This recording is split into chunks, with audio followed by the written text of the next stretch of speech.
Despite Donald Trump's daily claims, it is now clear with evidence that the turning point in Operation Sindoor, the reason that Pakistan asked for a ceasefire, is because of India's military triumph, in particular, the damage that India was able to inflict to air bases in Pakistan.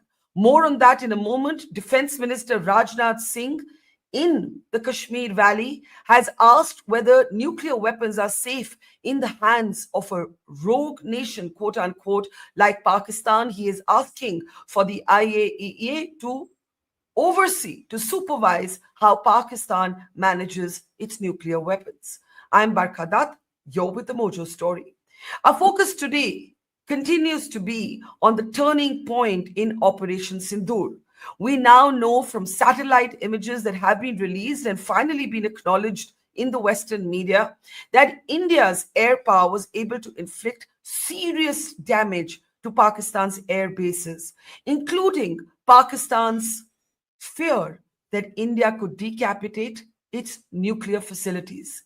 This seems increasingly clear from empirical knowledge, empirical evidence, although India has categorically denied targeting Kirana Hills.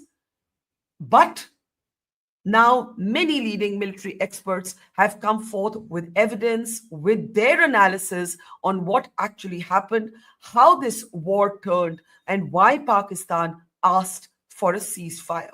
And no, it had nothing to do with Donald Trump and his both sidism or drawing an equivalence between India and Pakistan. I want to welcome to the program our very special newsmaker today. Tom Cooper is the world's foremost air warfare expert and military historian. He's the author of more than 50 books, co-author, I should say, of more than 50 books on military history, as well as the author of 1,000 articles. So he's really a very, very impeccable, well-respected voice all over the world. He joins us today from Austria. I have read his Substack with interest. I urge all of you to read it because it has an extremely clinical, objective analysis of how Operation Sindoor turned. Tom, thank you so much for your time. I want to start by asking you to talk about how your analysis actually ends on your Substack. You say that this was a clear-cut victory for India. Pakistan was left with nothing to defend itself or to retaliate with. I want you to elaborate. We now have videos released officially by the Indian military, but also satellite images available for the world to examine that actually buttress the argument that you have made that the air bases, whether Noor Khan, Rahim Yar Khan, Sargoda, Jacobabad, a whole slew of them, the damage that they faced, whether it was a runway demolished, whether it was a hangar demolished, whether it was a aircraft burnt. Talk a little bit about this phrase that you use, clear-cut victory for India. Thank you very much for inviting me. It's very nice to be with you. And particular thanks for all the attention on my blog posts. I must admit I'm deeply humbled by all of this. To answer your question, it is comparable to a game of chess. And imagine one player defeating the other in a matter of, let's say, 10 or 12 moves.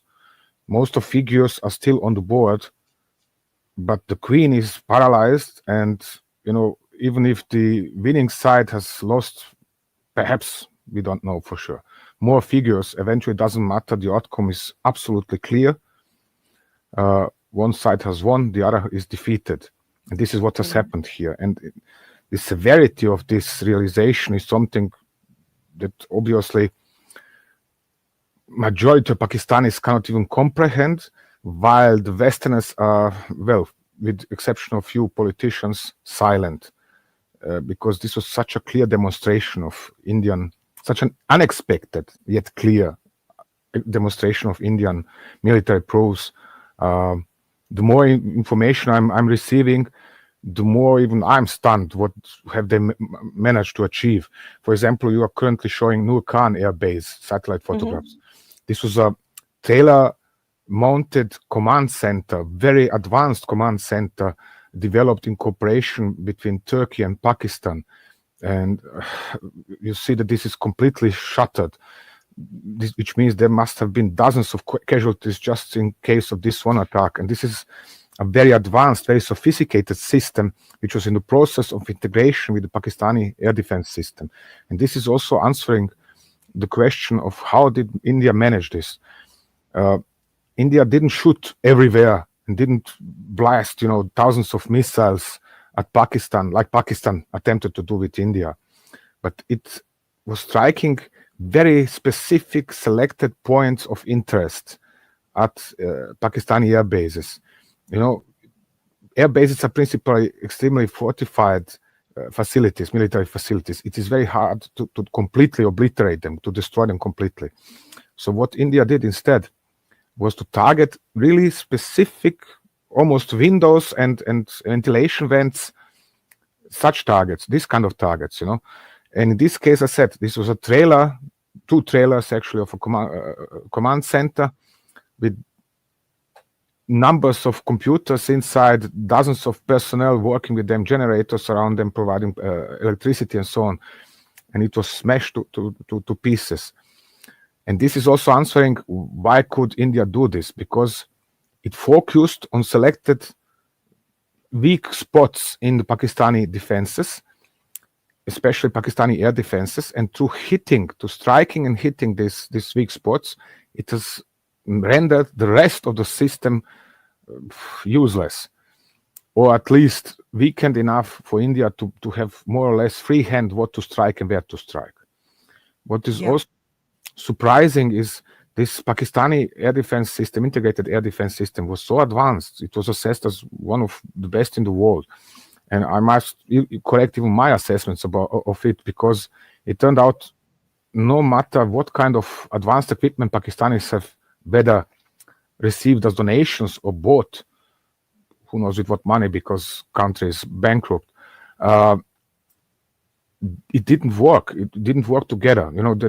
They have received very advanced, I said, command centers. Then you have advanced US radars, TPS-77. Then you have Chinese-made HQ-9, HQ-16 long-range air defense missiles. And that in addition to an already large air force equipped with F-16s, with GF-17s, with J-10s, in addition to a large number of older aircraft. So they have got lots of toys, so to say, to play the game, and they have still been defeated to a degree which is really surprising. And much of this is China supplied weaponry. So in a way, India has taken on China supplied weaponry, yes. and Pakistan has not been able to succeed with it. So that's also a very important takeaway. It is an important takeaway, but one should keep in mind that China has better weapons than what it is supplying to Pakistan. Pakistan simply cannot afford better weapons than what it has got. Still, the PL-15 is no joke. This weapon, in cooperation with Saab 2000 AWACS aircraft of the Pakistani Air Force, is a deadly combination. And this obviously took Indian Air Force a surprise. But on the other hand, I said, both the Air Force, the Armed Forces Command, and even and this is particularly surprising, after decades of watching, India playing the good guy and nice guy on the international scene, switch the strategy for 180 degrees, so much so the Pakistanis are now complaining that India is a rogue nation all of a sudden, because kind of how could they dare targeting our nuclear weapon storage facilities? Well, the Pakistanis have themselves imposed red lines like the Indus Water Treaty, like blockade of Karachi or economy, or strikes on such facilities. And Indian armed forces have reached a position, or established themselves in a position through strikes on Pakistan, where they are dictating what and how is happening. And that is what forced Pakistan to demand or sound ceasefire, which hasn't happened actually since 1971.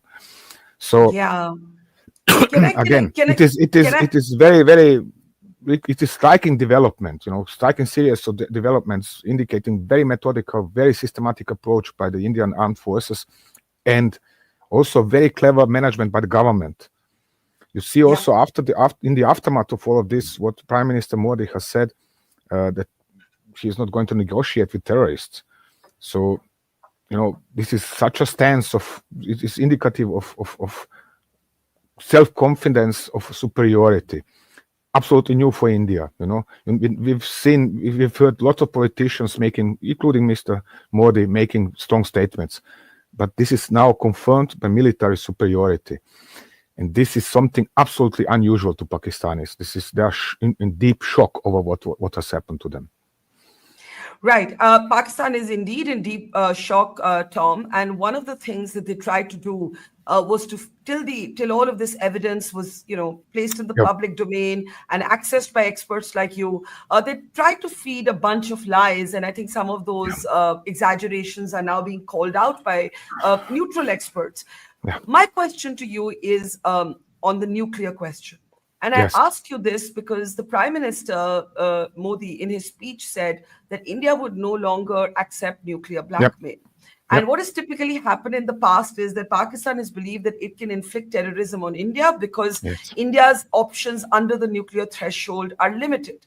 With Operation Sindoor, I think India has demonstrated that there can and will be kinetic action under the nuclear threshold. Now, my question to you is, I'm going to read out a sentence from your Substack where you talk about, what happened at Kirana Hills, which is near the Sargodha Air Base. India at its briefing said, almost humorously, the air marshal said, "Oh, we didn't know there are any nuclear facilities at Kirana Hills," and he chuckled, and then he said, "This was not on our list of targets," right? You write in your Substack, somebody or something blew up the entrance to the nuclear storage site at the Sargodha complex. You also go on to say that Pakistan clearly reached a point in this operation that it could not even protect its own nuclear weapons. And that's the time it goes into a tailspin, possibly reaches out to the Americans. The Americans then say, oh my God, maybe there's Trump starts making his comments about, oh, this is so dangerous, etc. And the Pakistan DGMO then calls India.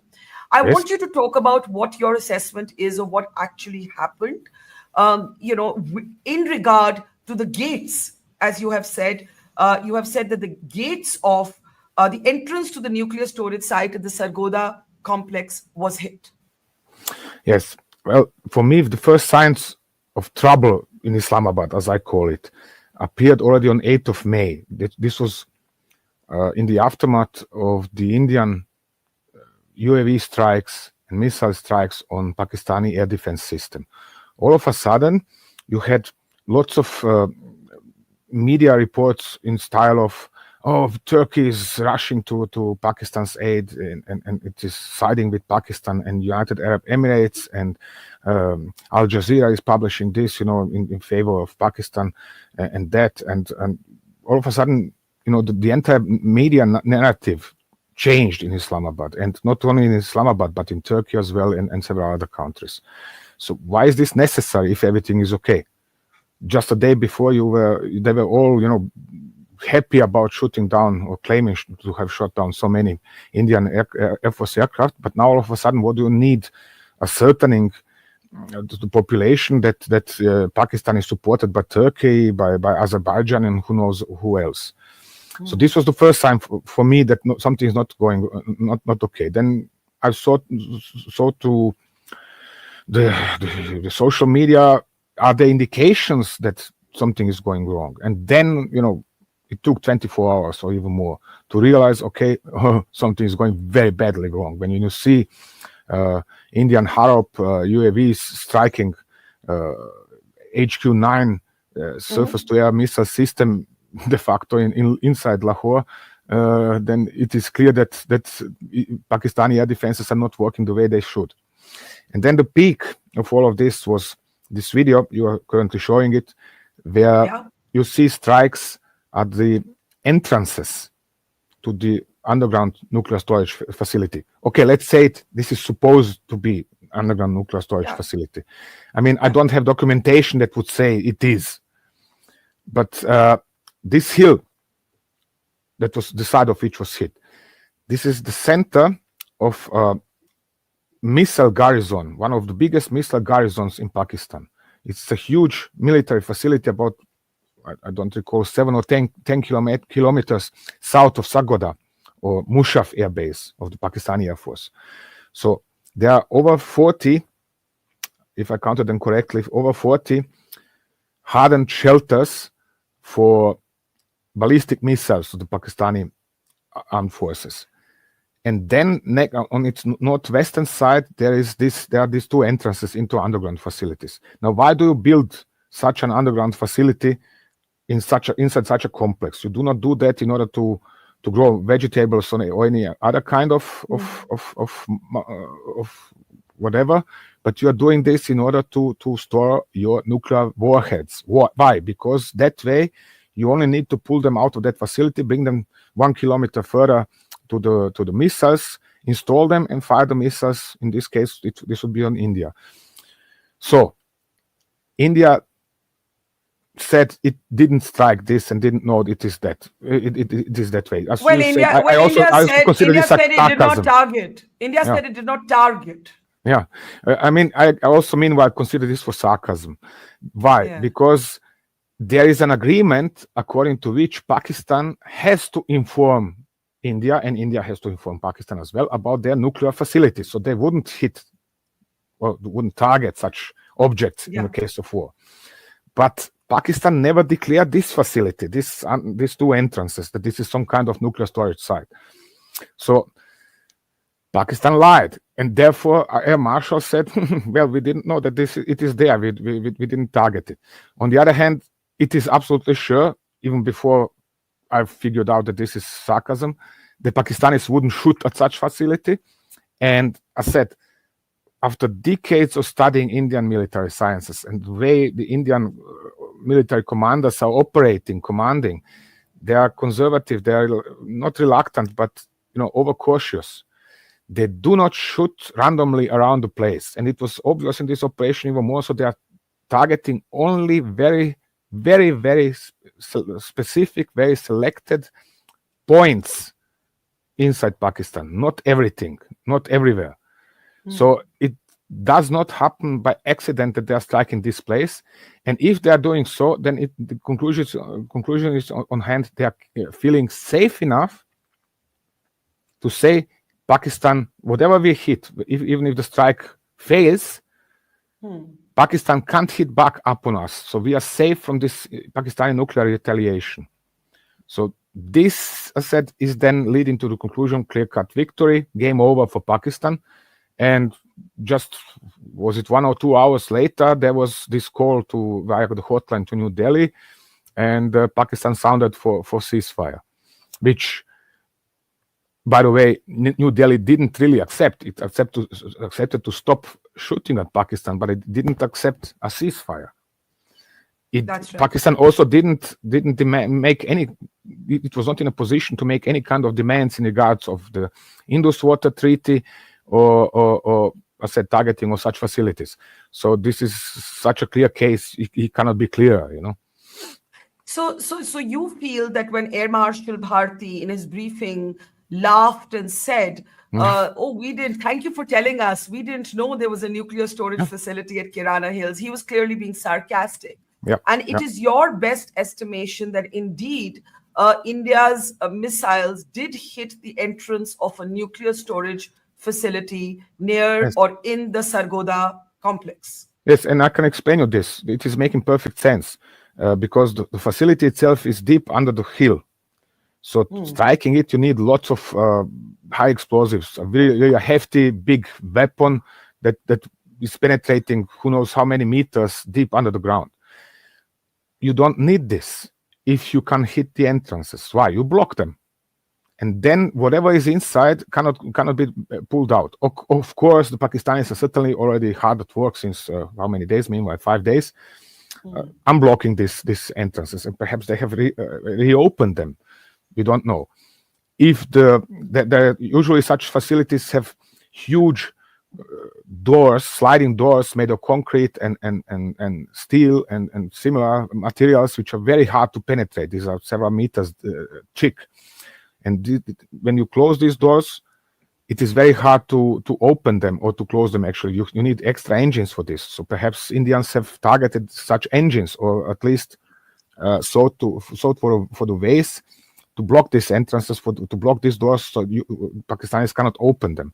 So there is going to be a need for lots of heavy engineering equipment to reopen these facilities and get inside or out. So I said, this is making the situation so clear. If I haven't experienced this, well, actually since 1991 during the Second Persian Gulf War or Operation Desert Storm, when the US-led coalition defeated Iraq. So there is nothing comparable to this. Yeah. Tom, some military experts here, after India's denial and then juxtaposing it with the kind of videos and satellite images we're seeing on our screen, some people argued that perhaps Pakistan was trying to stop the Indian missiles from coming in while spoofing them, using their Chinese weaponry. Perhaps that's how this fell near Kirana Hills. Do you agree with that, or do you actually think that the entrance to the storage facility was targeted? I mean, this is geolocated video. So, okay, let's imagine now there is a Brahmos underway high in the sky at Mach 3, or there is a low-flying Scalp EG released by Rafale, and then it gets hit, and by pure accident, it crashes straight into the entrance. I mean, this is worse than lottery, excuse me for expression. This would be such an accident I cannot describe. It's easier to predict something else than this. This is, excuse me, but this is unlikely to happen. By all respect for whoever expressed such opinions or conclusions, but this is so unlikely to happen. I cannot say. I mean, so what do you think has happened? You think I basically think India has intentionally targeted the entrances, and this is something. Look, when you are in doubt, the simplest explanation is usually the right one in 90% of cases, and the simplest explanation is that India has targeted the entrances. Makes absolute sense, in regards of military aims. You block the entrances, and Pakistanis can't use whatever is inside. Period. That's it. You don't need anything more. And I do want to ask you, do you think that this, along with the airbase, was the turning point? And one of the things you said was that Pakistan could not even protect its own nuclear weapons once the entrance to the storage facilities had been hit. Yes. Actual turning point was the decision in New Delhi, probably taken sometime on 7th of May. Okay, we have attacked Pakistani terror bases, but they do not accept that that we are just aiming for terror bases. They are striking at India with all their UAVs and artillery rockets and even ballistic missiles and so on. Okay, if you gentlemen in Islamabad don't understand any other language, then now we are going all out. This is not really all out. India could hit much harder than it did. But it hit hard enough to disable large parts of the Pakistani integrated air defense system. That was the next turning point. This came really as a surprise because one would expect, this Chinese HQ-9, HQ-16 and similar systems that they've prized, they can shut down ballistic missiles, they can shut down incoming low-flying missiles, kind of lords of war which can do everything. They are shooting down whatever comes their way. And it turned out they can't. I really scrounged yesterday the internet, deeply into Pakistani social media, into Chinese social media, whatever, and there is no trace for the Pakistanis to have shot down more than one Scalp EG and perhaps one Brahmos. So you have a super duper integrated air defense system, and it has shot down one or two out of hundreds of Indian land attack missiles. Something is obviously not correct in regards of what is Pakistan doing with these systems. The systems might be excellent, but the way Pakistanis have deployed them and they have used them is simply, led to a defeat. So it's similar with Pakistani strikes into India. Hundreds of UAVs, hundreds of artillery rockets, and several ballistic missiles. And this was another turning point, turning point 3 or even actually 2.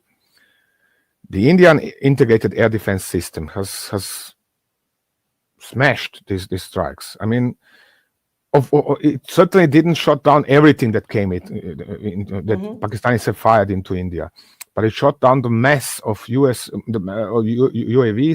of artillery rockets and ballistic missiles, and that's the point. Which means that Pakistan was denied even this conventional capability to strike back upon India. Whatever it shoot at India, it didn't work. Yeah. They have then claimed destruction of Adampur air base. And what is the other name? And several other Indian air bases. They claimed Adampur and I think the S-400 and then Udhampur and so on. Exactly. Yes. Thank you. So okay, let's say now they have taken out 1 battalion, theoretically, of S-400s. India has 5 regiments of S-400s, and each regiment has 5 or 6 battalions. So what does it mean, even if they would have destroyed 1 S-400 battalion? Nothing. Because India still has so many of them that it can continue defending itself effectively. Adampur, we have seen Prime Minister Modi arriving at the airbase. Obviously, the airbase is intact, so this is also a story. Sure, there were also casualties, Indian casualties, because again, some of UAVs and some of the rockets came through, were not shot down by Indian air defenses, but these are so few that in grand total, it made no difference. It just went like this. And at some point in time, one should keep in mind, Pakistan is bankrupt. It cannot afford, dozens of thousands of UAVs and artillery rockets and so on. So the problem is, from a Pakistani point of view, that their stocks, especially of UAVs, were too low. And you could track on Flight Radar 24 and similar websites, the flight of Pakistani transport aircraft to Turkey. Obviously, they sent an aircraft to Turkey to pick up more drones. Well, but it was still not enough. Then you have shutdowns of Turkish-made Anka observation UAVs, which are flying high, slow, which are stealthy, and so on. Nope, shot down. Pakistani ballistic missile intercepted, shot down, and so on and so on. What kind of weaponry? Indian weaponry. This is also important. You have most successful air defense system in India was Akash, which is own design, own production. Not S-400. S-400 is prized and so on, but actually the most important was Akash, plus Barak 8, which is made in cooperation with Israel. But what also came as a big surprise, this really took me by surprise, this was the Indian capability to defend itself against drones. These are slow objects, and because they are so slow and small, they are very hard to detect with the radar. You need specially calibrated radars in order to detect and track UAVs. All of a sudden, India is shooting them down in droves. And this Indian development of counter UAV capabilities, this passed absolutely unnoticed outside of India. And it's really comes. All of a sudden, there's a system. Look, they're shooting at them. They're shooting them. Boom, boom, boom, boom, boom. 4 or 5 at once almost. So there's lots of capability that has India managed to develop over the last several years, obviously, and that remained hidden even from Pakistan, not to talk about wider public outside of India. It's actually a shame that a lot of this capability is not paid attention by the West. So yesterday evening, I went through just to check what are the other authors or analysts writing. They are silent about India. They felt since 10th of May, they're all, look, squirrel, let's talk about something else. Yeah, that's because they had a series of inaccurate articles in a lot of the Western media in the beginning. We finally have the New York Times and the Washington Post getting around to seeing the satellite images and discovering that they were wrong in their early reporting. I want to just go back for one moment to the nuclear question. When you said that Pakistan's deterrence basically failed, right? So a couple of things happened simultaneously. Pakistan, as you said, is bankrupt. They were running out of stocks. You write that in your Substack as well, that by the 10th, they were seriously short. on stock. So that was one. You also say, of course, that the entrance to the nuclear storage facility was hit. The air bases were devastated. Now, when you say Pakistan could not even protect its own nuclear weapons, and even the nuclear weapons were not an option for them, basically their entire deterrence failed. Can you elaborate? Can you elaborate on that? Well, it is the same like with their UAVs, artillery rockets, and ballistic missiles. If they deny the use of nuclear weapons, then what's the point of having nuclear weapons? It's as simple as that. If somebody attempts to pull a gun and his opponent or her opponent stops him, prevents him from pulling a gun and actually shooting, then this gun is useless. And this is in this case as well. Pakistan was threatening India, with nuclear strikes and retaliation and red lines and whatever else. And India disabled this system, the Pakistan command and control system, and the storage sites to the degree where the Pakistanis were left without options, that they couldn't make use of their nuclear arsenal. Otherwise, and this was my biggest concern, they would have used it. But if you can't, if the entrances to the underground nuclear storage facility are blocked through hits by Indian missiles, then you can't go in and you can't pull these nuclear weapons out. And that means you can't use them. You could have 5,000 nuclear warheads inside that hill, and all 5,000 would be useless. That's the point. And this is, again, striking such a facility. Already alone this act is indicative of high degree of confidence in New Delhi that the Pakistani air defense system is already disabled and they cannot protect themselves. And if they cannot protect their nuclear weapons, then they cannot protect actually any other place in Pakistan. This is you're saying that when India hit, when the entrance to Pakistan's nuclear storage facility was hit in the Sargodha complex, Pakistan could effectively not even use their own nuclear weapons because they couldn't even protect them. That is what that strike demonstrates. No. Moreover, don't forget, you could see this from Indian strikes on Bolari Air Base and what is the name of the Jacobabad Air Base, Shahin or something. Yes. Yeah. You could see that Indian Air Force has, by the time it was flying these strikes, establishing such a supremacy or such freedom of operation inside the Pakistani airspace that it could track in real time the movement of specific selected Pakistani Air Force aircraft. So an AWACS came down to Shahin Air Base outside of Jacobabad, landed, rolled right into the hangar, and minutes later, this hangar was hit by a I guess Brahmos or a Scalp EG fired by the Indian Air Force.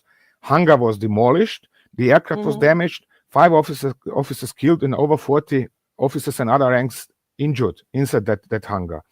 So you see also this reconnaissance strike chain of the Indian Armed Forces, which is functioning obviously flawlessly because they could track this aircraft in real time.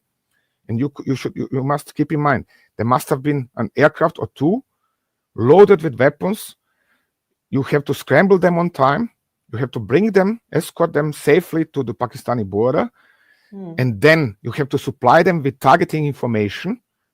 This is all complex processes which were processed by the Indian command system in a matter of minutes. The missile is fired, whether Brahmos in a high loft trajectory or a low flying Scalp PG, and boom, it hits the hangar and the aircraft is damaged, which means whether it's knocked out, we don't know, but it's damaged at least. That is what Pakistanis report. 5 officers killed, 40 others wounded. I mean, this capability, this is what is also denying the Pakistani nuclear retaliation, because Pakistanis, you should keep in mind, their armed forces, they know better than all of us together, including the Indian command of the Indian armed forces, how hard they have been hit. They have noticed if they move something, whatever object it is, from point A to point B, Indians are tracking this and striking precisely. And this is where, I said, this is like chess. Game over in 10 moves. You can't do anything. You are paralyzed. Whatever you do, you are hit.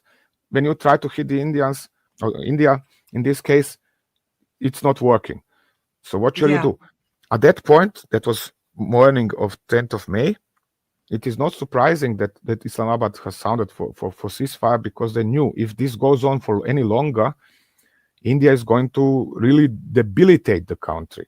And I'm talking about actually going so far that India could have, theoretically, destabilized Pakistan completely. Because if you damage the Pakistani armed forces hard enough, the country, that is all the possible, all the theories about such an outcome of the war I've read so far are stipulating that Pakistan will fall apart. And this was also why India in turn accepted this offer for a ceasefire, because India does not want to trouble itself with 250 million of Pakistanis. Excuse me for expression. This might sound very brutal, very cynical too. But why trouble a country of 1.5 billion of people, India, with 250 million of Pakistanis, including dozens of thousands who are extremized and armed? So, let them do their own device. Yeah, many questions there. But the big thing that you have said is that had Pakistan not asked for the ceasefire and had this continued, India could have totally debilitated Pakistan, given the military advantage to India at this stage in the operation. Now, my question is, we have India's defense minister today saying Pakistan's nukes need to be supervised. They should come under the IAEA. The IAEA has also given a statement saying there's no evidence of radiation. There was a lot of chatter after these reports came that the entrance gates to the nuclear storage facilities were hit, that there was some sort of radiations and the Americans were running to contain it, etc., etc. We now have an official statement from the IAEA that no radiation, there is no evidence of any radiation. Yes. So that's point one. And point two, our defense minister has said that you can't trust a country like Pakistan where the military attends the funerals of terrorists. And, we can bring that picture up as well. You would have seen it as well. What do you think about that? Do you think nukes are safe in the hands of an unstable country like Pakistan? This is an excellent question. I instantly tell you why. For decades already, since the early 2000s, there is a low K or low footprint, or how shall I describe it? There is a discussion going on in the United States initially, and then in Europe as well, about the safety of Pakistani nuclear arsenal. Already back then, there were several studies, and they have concluded that Pakistani nuclear arsenal is not the least safe, that it could easily be overrun by such like the Taliban. And this related concerns about this issue even grew over the time, even more so once Taliban began attacking selected Pakistan military facilities. In one case, they have entered the base of sub 2000 AWACS and destroyed 2 or 3 of them on the ground. So this was making it clear, these nukes are not really safe. And it was quite early into this discussion that was around 2004, 5, 6, somewhere around that time, that there was also a study, how should I describe it, stipulating that the United States, or more precisely the Pentagon, which means the US Ministry of Defense, has concluded they have to prepare a contingency plan for an assault on Pakistani nuclear facilities, or at least storage sites for nuclear weapons.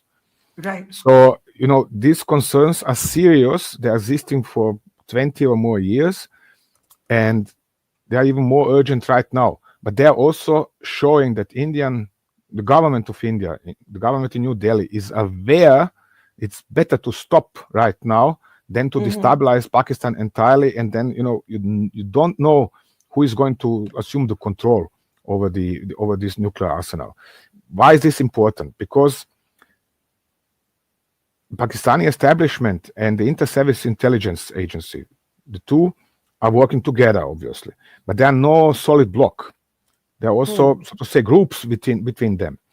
And nobody knows which of these groups is closer to which of the terrorist or jihadist groups inside Pakistan, and which would then, in the case of the country falling apart, who would assume control over the nuclear arsenal? Or perhaps somebody would assume control over one storage site and somebody else over another, and even worse. And this is where, when you talk with politicians about such topics, they are freezing. This is, the end game. Nobody wants this to happen. Yeah. And this is why it's better to stop at this point, even if I understand, and I can understand why. Lots of Indians are disappointed by this decision, but it is important to stop because you don't know what happens after that. It's unpredictable. Yeah, I think what you're saying is that while India had the military advantage very clearly and could have destabilized Pakistan, could have even declined the ceasefire, and many people in India wondered why the government had accepted it. Yes. One of the big reasons is the essential instability in Pakistan, that you don't want an unraveling Pakistan where the nukes fall into the hands of the terrorists.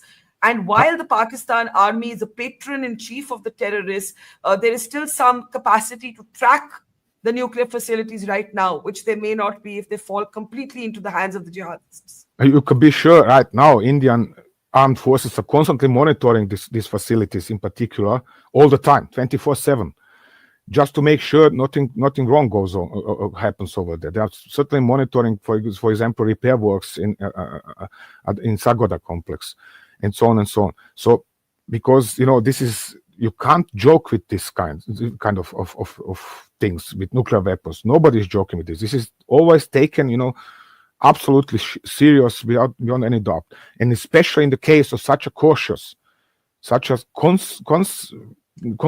really, Indian government and the top of armed forces like in New Delhi, they are certainly following very closely, whether with help of UAVs, satellites, combination of all the means, human intelligence in Islamabad, in similar places. Yeah. They're following the situation very closely, and I'm sure they're not sleeping very well ever since 10th of May.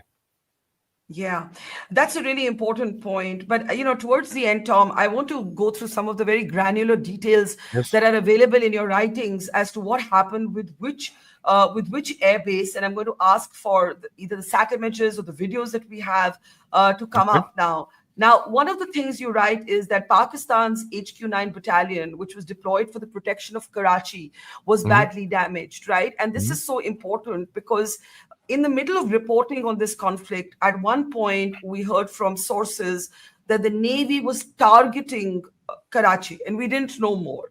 And now we know, and I think we know also from your writings, that the HQ-9 battalion deployed for the protection of Karachi was damaged enough to not actually surface for the remaining part of this 4 to 5 day war, as it were.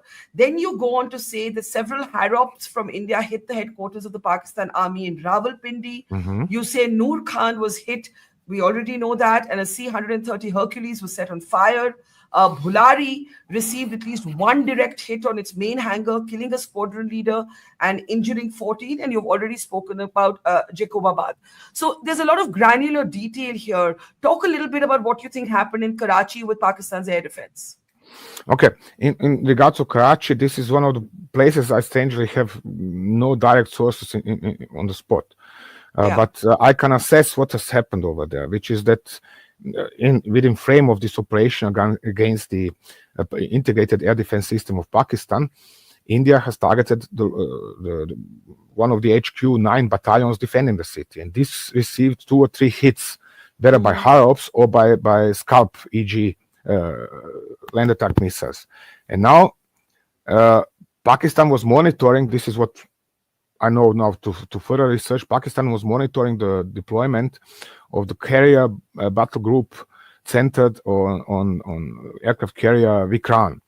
And this was moving, zigzagging from Indian coast towards Karachi, then back to Indian coast, then towards Karachi. And then Pakistanis felt obviously under threat. For them, situation was clear. Their air defense system of Karachi was disabled, and now comes the Indian carrier closer to their coast, which meant, most likely, this is assumption, that the Indian Navy is going to strike us next. From what I've heard in this regards is that the Indian Navy was ready to strike, whether with BrahMos missiles or with MiG-29s launched from the aircraft carrier and then to strike with their own weaponry. But it has even supplied or provided a detailed plan for such an operation. But it turned out this is not necessary, so this was cancelled. But obviously, Pakistanis felt under severe threat in this regards as well. They had to expect that Indian Navy has the capability to impose a naval blockade of Karachi, which would collapse the Pakistani economy, which would then be one of the red lines Islamabad has announced. But they still had no means to defend themselves against this. They were witnessing on their own, especially Pakistani generals, how part by part, piece by piece, the defense system is collapsing. It's not neutralized. It's hit. I say again, Indian Air Force and Indian Armed Forces didn't hit everywhere in Pakistan. The numbers sound very big and so on, but actually they were striking carefully selected points, which really hurt Pakistan very badly, like this hangar, like this command center, like nuclear storage facility, like HQ9s and HQ16s, and so on and so on. So this was speaking a very clear language for the Pakistanis. They were watching, the work of 20, 30 years of building up their military power falling apart like a house of cards. And they couldn't do anything about this. Again, Pakistanis, you should keep in mind, I have enough contacts in Pakistan to say this, and this for decades already. They do not know what the word capitulation. They cannot even think about this. They cannot even now comprehend what kind of a defeat their country has experienced. They're either not communicating with me anymore because of my posts, or some are sending me really offending posts, or at least trying to offend me. Because they feel offended that I came to the idea that Pakistan was defeated. How can I write such things? The point is, they cannot understand this. They cannot accept this. And moreover, their own prime minister has announced a victory. So how comes now that then some Austrian there is declaring them for defeated? This is absolutely incomprehensible to them. They therefore expecting them to just give up and call New Delhi and say, could we have a ceasefire, please? That is, this is also coming as a surprise. I wouldn't have expected Pakistan to do this, but they did. And if they did, I then guess they had a no good option. reason for doing this. Yes, They had no option. they had no option. Yes, look, game over. I said game over. Simple as that. Yeah. Let me ask you in the end, the Prime Minister has pretty much effectively announced a new security doctrine for India. And that doctrine is another terror attack equals kinetic action, right? Yes. Now, I want you to give me a sense of what this might mean, going forward for the region, that the world should understand, because Donald Trump makes a lot of off-the-cuff comments like he was responsible for brokering a ceasefire. India has rejected that flatly, and you have explained in very detailed, granular military terms why the Pakistanis had to ask for a ceasefire on a day, by the way, that they tried to send a missile somewhere in the direction of Delhi. It was intercepted 200 kilometers away. I was on the ground in Jammu, and drones as they were intercepted by India's air defense. The debris of that was falling in residential colonies. Yes. One of the other points that you made in your writings that we sorry, could we come out of that? The sound is distracting me. One of the other points that you made in your writings that we haven't spoken about is that Pakistan started targeting places of worship, cities that home to, like Amritsar, home to the Golden Temple. Could you talk a little bit about that sort of panic that we saw in Pakistan, where, this is the Gurdwara in Poonch that was hit by Pakistani shells? Yes. Talk a little bit about that. Well, for example, Amritsar, it is a famous place. It's well known outside of India. And this is a holy site of the Sikhs. Yeah. And when Pakistan it's an indication of military weakness, of inability to strike back up on India.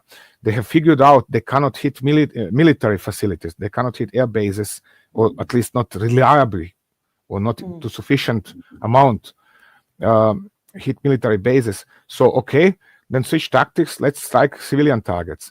And this didn't work either, because the Indian air defense system was still powerful enough, numerous enough to protect also such sites. Why were they striking Amritsar? For a simple reason, they are trying to cause sectarian unrest. We know that there was an insurgency of the Sikhs for almost a decade or even longer. So they are trying to instigate something similar, to provoke the Sikhs into turning against the government in New Delhi. Yeah. Actually, again, this is a sign of Pakistani military weakness, nothing else.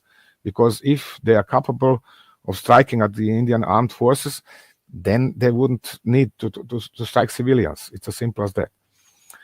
Excuse me, what else did you mention? The new strategy. It's a very clear, it is crystal clear language in this regards. And I hope that this government and the future governments in New Delhi are going to stick to this strategy. Because what we have, especially here in the West, for decades already, are governments which are babbling around, all the time, promising a lot and delivering nothing. You have seen this with Red Line by Obama in Syria. What happened? Nothing. And Trump now, this is an egocentric on an ego trip. Nothing else. He's claiming everything for himself. He is the peacemaker. He is a deal broker. Sorry. He is, he is in charge and blah blah blah blah blah. Excuse me, really, but best will. I knew that Pakistan has called New Delhi on the hotline before there were any kind of news about U.S. involvement in negotiations. So, in best case, I could assume that Islamabad called Trump. Trump told them, "Why should I care about you?" Before somebody else corrected him, and then he become involved. But that was already hours later, and then it was too late because Islamabad already had no other options but to call New Delhi. So what is Trump claiming? Excuse me, I'm not even listening to all of his reports and all the media reports about him or his statements. This is so pointless. It is tragic what is happening with our politics in the West.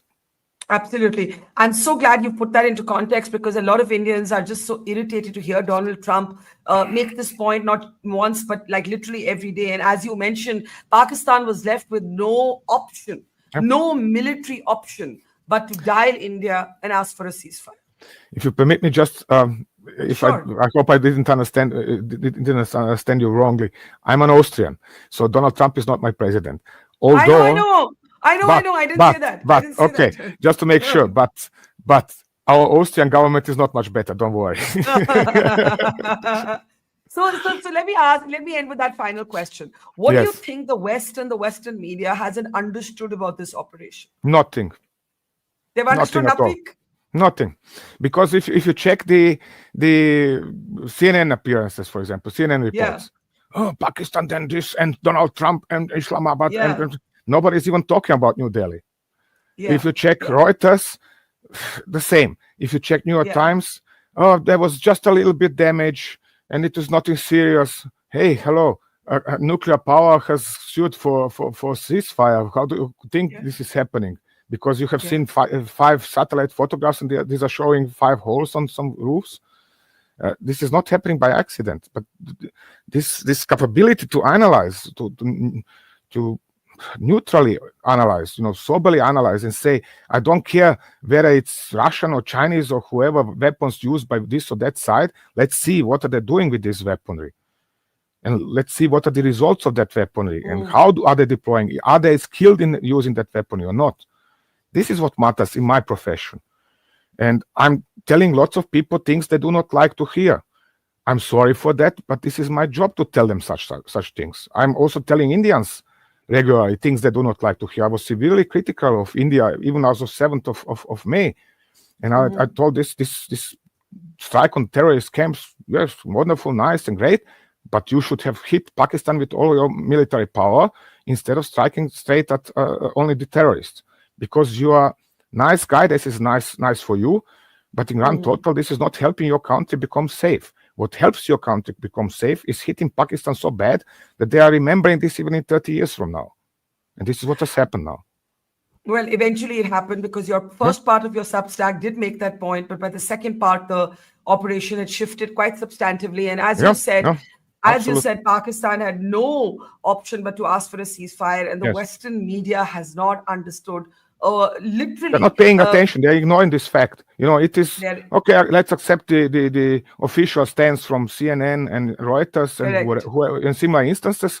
Nothing happened over there. Let's continue business as usual. I said, a squirrel. Look, a squirrel. Well, it is galling. I'm laughing right now, but I can tell you Western media is just absolutely galling. We thank you for adding much needed perspective, information, and really granular research, Tom. Hope to connect with you again soon. Learned a lot from you. Tom Cooper, one of the world's leading war historians on our program. Thank you, Tom. Take care. Stay safe and see you soon. Thank you very much. Thank you very much for your attention as well. Bye-bye, Tom. Bye-bye. It's great to see you here. Thank you for watching our work. If you haven't subscribed yet, don't forget to click the bell icon and subscribe to Mojo Story and support independent, robust journalism.